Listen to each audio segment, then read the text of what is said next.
Well, at one point, you guys leave New York, you move to Arizona, your dad gets out, you guys get reunited, and then you decide to go into the drug business yourself. Seeing what your dad just went through, right? Not only did he, like, how many years did you do total before, like, the first time? 5 years? First 5. 5. And I did 18, 17, right. 7. But I'm saying you just lost your dad for 5 years. That's all of high school and 1 year of college. It's a long time. Not only did you lose your dad for those 5 years, but, you know, now he had to cooperate, so there's a stigma around that. And, you know, it's all essentially bad. You decide to then follow his footsteps in your own way. You don't join the mafia, but you go into an illegal business as well. What made you do that? That's a great question. So I wound up leaving New York because there was a contract put on me. Not by you had a contract on you? Yes. Not by the mafia, by an associate of the mafia. A very dangerous guy, by the way. Why? What was that contract over? To send a message to him. Was it over your dad? Yeah. Yeah. Okay, so I was right.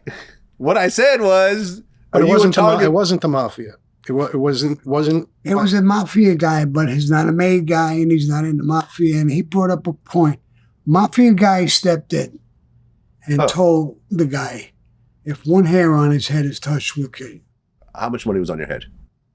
Oh, there's no money. It was just, I don't think it had anything to do with money. Okay, got it.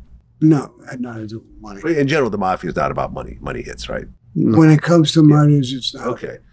So you left because they hit on you?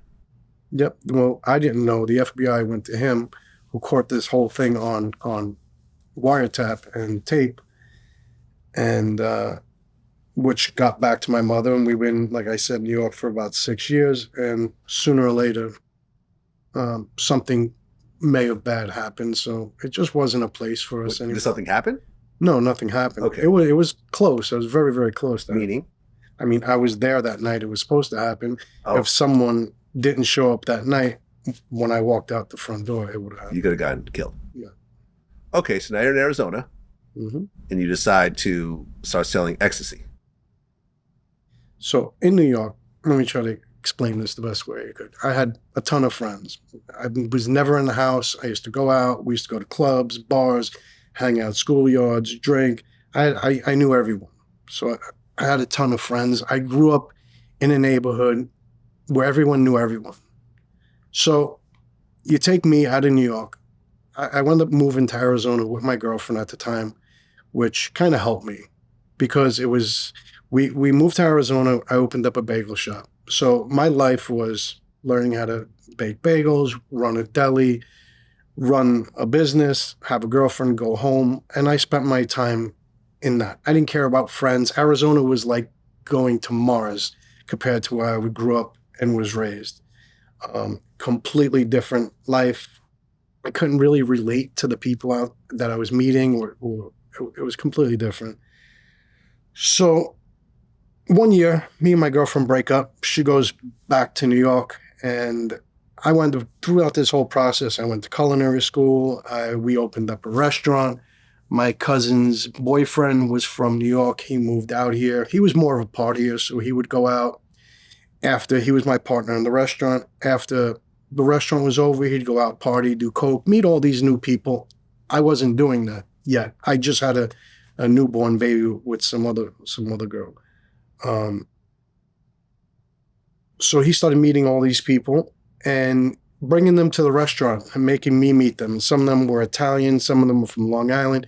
So I started meeting a different type of person, someone I'm used to, someone I feel comfortable with from New York. I'm talking about Mike Papa. He was pre-med school at ASU. He was Italian. He was from Long Island. I could relate to him. I felt like I was meeting people I can relate to on a daily basis. So yeah, I just started meeting these people, going out, and I started partying and hanging out and going to clubs. And he was already selling ecstasy before I met him. So, and yes, I was mad. I was rebelling. I was mad literally that this whole thing happened. Moved from New York, and I was just doing my own thing. I was coming into myself as a man, and I'm going to do what I'm going to do, and no one's going to tell me what to do. type of attitude. So I kind of didn't want to hear anything from anyone anymore.